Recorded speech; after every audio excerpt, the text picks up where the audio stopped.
Hello everyone and happy Halloween!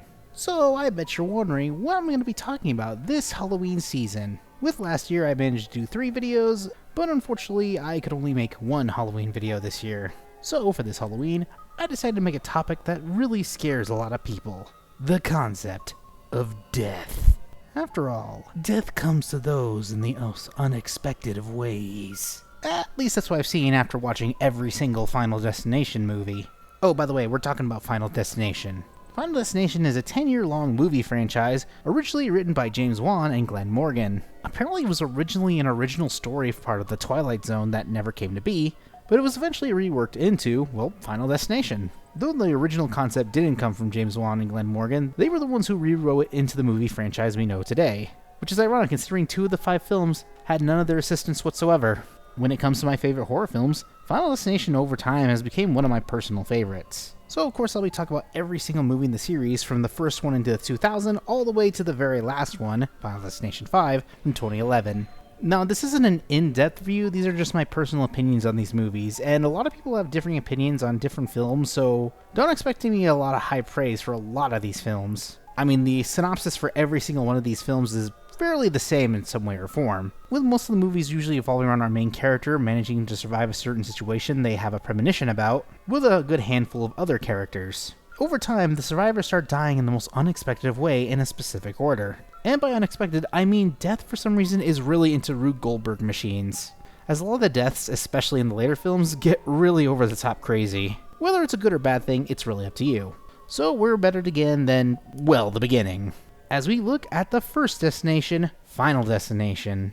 Final Destination released in the year 2000, and this movie revolves around our paranoid male protagonist. Oh, by the way, I should mention this, I am not going to remember most of these characters' names, on all honesty, because let's be honest, when it comes to horror films, we never remember any of the main cast, we just only remember how they die.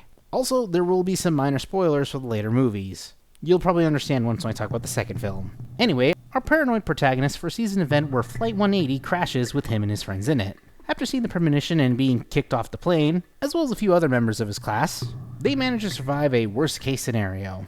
Until a month later when they all start dying unexpectedly. And the explanation of why this is happening is told to us by probably one of the best characters within the Final Destination franchise. A creepy mortician named Bloodworth. As the main character managed to make a few people cheat death, Death is trying to fix his mistake in the most unexpected of ways. And considering this is the first movie in the series, they were still being experimental on how the deaths would be handled. I think for a good handful of them, they're handled extremely well, as our main character is still getting some unexpected premonitions on how specific characters will die. It's very subtle and it doesn't give away the entire answer, adding a little bit of mystery to this interesting horror film. Though I don't think Final Destination is a perfect horror film. Most horror films usually aren't, as there are some really weird scenes that really make no sense in some situations. For example, the main character is incredibly dumb. When trying to thwart one of the deaths in the film, which leads to a person getting impaled by a knife, he had the stupidest idea of picking up the knife for no real reason, only to potentially be suspected for murders. But it doesn't lead to anything, and honestly, it was kind of unnecessary. Though I also find it really interesting that the ending we got in the film is actually not the official ending. Originally in the deleted scenes, there's actually an alternate ending when the main character dies, and the female character actually has a kid with him, adding to a little positivity into the Final Destination series. But if we did that, we wouldn't have a franchise. Final Destination 1 and the series as a whole, I think gives the viewers a whole new method of fear when it comes to the horror films. You never know when death might come for you, whether you survive an incident or not. And the fact that death is kind of an invisible thing that happens in unexpected ways adds a little more emphasis to fear in the story. With this concept James Wan and Glenn Morgan made, I'm pretty sure the second movie will be a massive success. Well wait, Final Destination 2 wasn't made by them whatsoever. I foresee a potential problem with this. Final Destination 2 released in the year 2003, 3 years after the very first movie, and is the only film to be interconnected with the original, which makes sense considering one of the cast members from the original movie is in this film, but I'll make my complaints later, as this time it's a female protagonist who foresees a horrific traffic accident. She and a few other people manage to survive a worst case scenario. Unfortunately, her friends don't, leading her and the other survivors to manage to survive any of these worst case scenarios, and I don't really like Final Destination 2. With the original writers from the first movie not making this one, it makes a whole lot of sense why I don't really like it. One of my first problems is that it suffers from a lot of other 2000 horror films do. Very bad humor. I don't know why, just 2000 humor for me is never really funny. Again, these are my personal opinions. One of my other problems with this film is how it's interconnected with the first one. And by interconnected, I mean one of the cast members who survived the first film was poorly underutilized, adding nothing more but more problems for our cast, who I will generally admit is not really interesting. It's kind of fascinating to learn that the characters who are going to die next were supposedly going to die if the incident of Flight 180 came to be. One of the other things I also really didn't like about this movie is the fact that the main character of the last film dies in probably the most un-Final Destination way possible. Probably even the worst way to die in the series, as he dies by getting hit in the head with a brick, which honestly is just disappointing, and it's an off-screen death we never really get to see. And my biggest problem with the film is how the deaths are handled. I mean, there are some really gruesome deaths in this, considering it is a sequel, but I will generally say most of the deaths in this movie come across as more hilarious than horrific. I mean, they still come across as entertaining, but I don't think for the reasons they're supposed to be. Final Destination 2 isn't my favorite, but I know it has its fans, and I will admit there are some really entertaining moments within this movie. And of course, funny.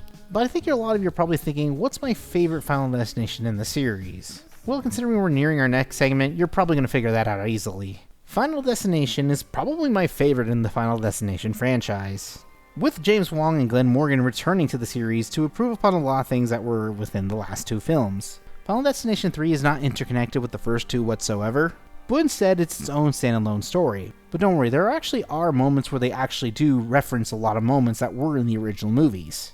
Even the other two films I'll be talking about actually have this idea, for better and for worse. This time, our female protagonist manages to foresee an event on a roller coaster accident, where she and a few others manage to survive the incident, only for them to die in the unexpected of ways. Are you getting deja vu yet? As this is how the formula of Final Destination actually really works. But why do I think Final Destination 3 is my favorite? Ironically enough, there are actually some people who actually really don't like this movie. It has to mostly go with what goes within the story of the movie itself. Obviously, the deaths are really creative and feel believable. They also have a decent amount of fear factor within them. In fact, this movie is the major reason why I'm still afraid of roller coasters. You ain't get me on that death trap. I also like how the premonitions are actually handled within the film. As we see in the beginning of the movie, our main character is actually taking photos of clues that will be the answer to how each person dies in the movie. And every time you hear the camera flash, it actually sounds like a slicing sound effect, like if someone's getting slashed in the head with a guillotine. It's a clever idea with audio, in my personal opinion. I also like that the main character doesn't really figure out this situation that's happening to them. It's actually one of the secondary characters who plays a major role in the film, as a lot of the characters within the movie series always have to dive into why they see this, but this is actually the first time the main character actually just believes it's just a coincidence, but I think actually goes within her character arc itself, as she's a control freak, and she thought she was just being paranoid, only for her to get it right. And of course, one of my favorite things about this movie is within the DVD releases, as this actually has a bonus content of choose your own story. Though you can never really save any of the characters, with the only exception of being one, who ironically enough is the worst character in the movie. Heck, even the DVD itself says, was it even worth saving this guy? And I found that really hilarious. Also, this is the only Final Destination movie where they actually don't know any of the remaining survivors, adding a little bit more to that mystery concept that's within the Final Destination films. Now, I will generally say Final Destination 3 isn't the best movie, I just said it was my favorite Final Destination movie, as there are some noteworthy problems with the film. The main lead of the film can come across as a bit whiny, but can you blame her? She literally lost her boyfriend in an unexpected accident.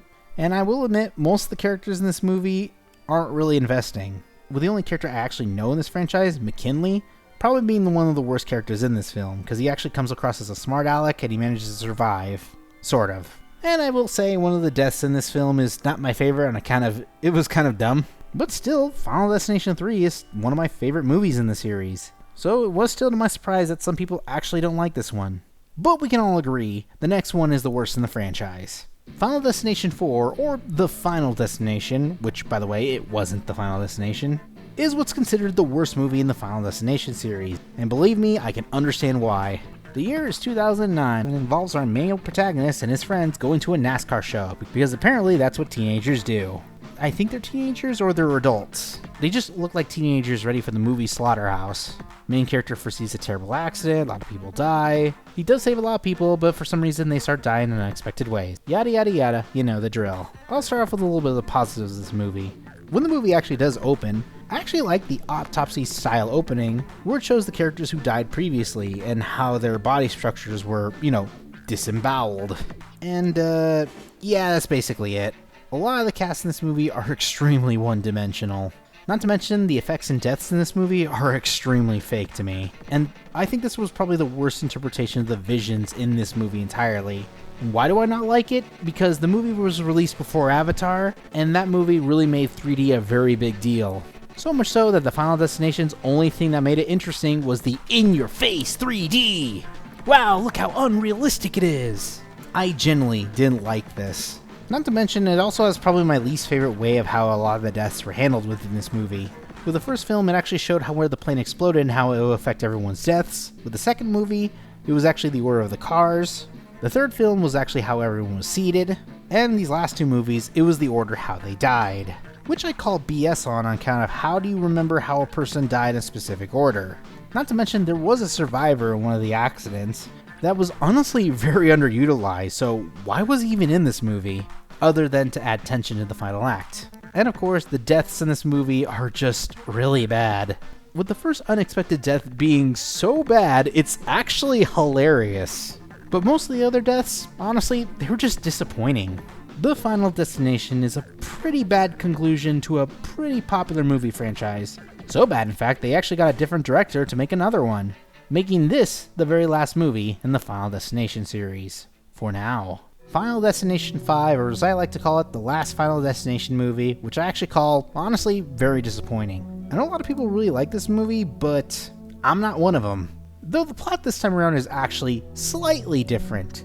This time around, our male protagonist, he doesn't see an accident happen, he sees a catastrophe happen. So he and another handful of people manage to survive, and you can take a guess what happens next. But before I talk about why I don't like this movie, don't get me wrong, it's still better than the Final Destination, but I'm going to talk more about the positives. For starters, Bloodworth's back, though he is a cameo unlike the first two films. And second, he actually gives another interesting concept on how death would work.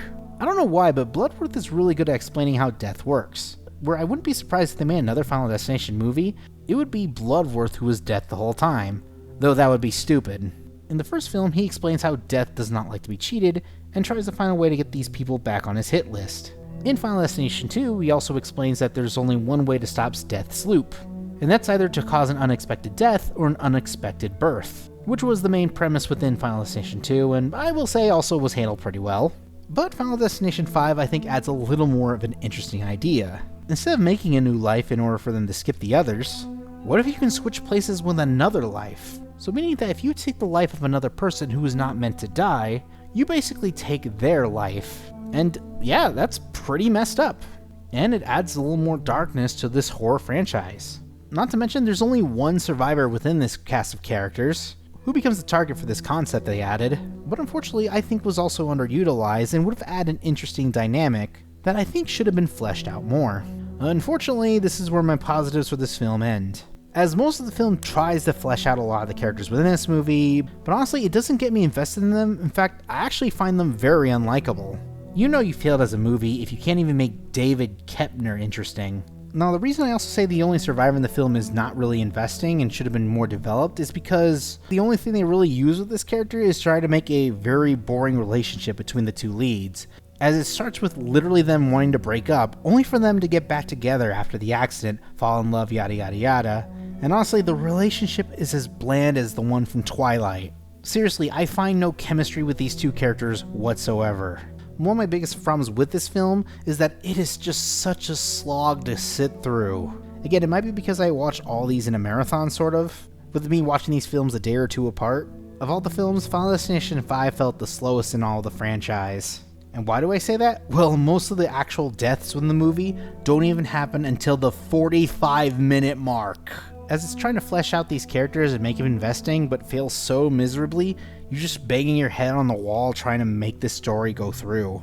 And once when you've watched it to the very end, I generally think it had probably one of the worst plot twists in all the movie. And I did say there would be spoilers, but if you don't want to watch it, skip to here. So our two main protagonists manage to survive this situation, but apparently when they're taking their trip to Paris, it turns out they're on the infamous Flight 180, making this entire movie franchise go full circle. And honestly, I don't think it works. There are subtle hints that it made it happen in that certain situation, but I don't know, maybe it's because how the movie was filmed, or the fact that it's been over 10 years since the first movie. I didn't believe it, and I think it fails so miserably. Though I will generally say Final Destination 5 isn't the worst of the series, it's generally my least favorite of them all. It's boring, it's slow. In fact, there's I think only one interesting death throughout the film. Also, it had the in-your-face 3D from the Final Destination, because that was still a thing. So if I had to rank all these movies on my favorite to least favorite, obviously it'd be Final Destination 3, Final Destination, Final Destination 2, Final Destination 5, and The Final Destination, with me never wanting to touch those last two ever again. Though interestingly enough, it's already been over 10 years since the last Final Destination film, which is very interesting considering there are a lot of 2000s horror movies that are getting the reboot treatment, and Final Destination hasn't yet. Or has it? As there have been talks about an upcoming Final Destination movie for a while, and we don't know when it's going to release, but apparently people are excited. Now, if they were going to make a new Final Destination movie, here would be a few things I'd like to see.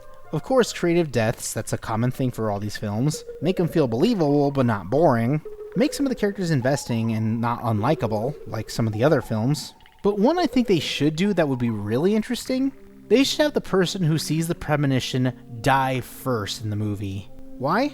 So it gives the other survivors an idea of what could be potentially happening for the future, also giving them a little bit of a crutch in order to handle these situations. As I can kind of see Final Destination as a horror mystery in some way, as you're trying to figure out how these characters are going to die in these most unexpected ways, and once when you figure it out, it'll be pretty gruesome. Final Destination is still one of my favorite horror movies, and I'm kind of glad they are planning on bringing it back, but please, don't bring back the in-your-face 3D, or the bad writing. Now excuse me, I'm going to watch some funny videos on my barely plugged in laptop with this very leaky glass of water sitting right next to this wobbly table. I like trains. You sure do, kid. You sure do.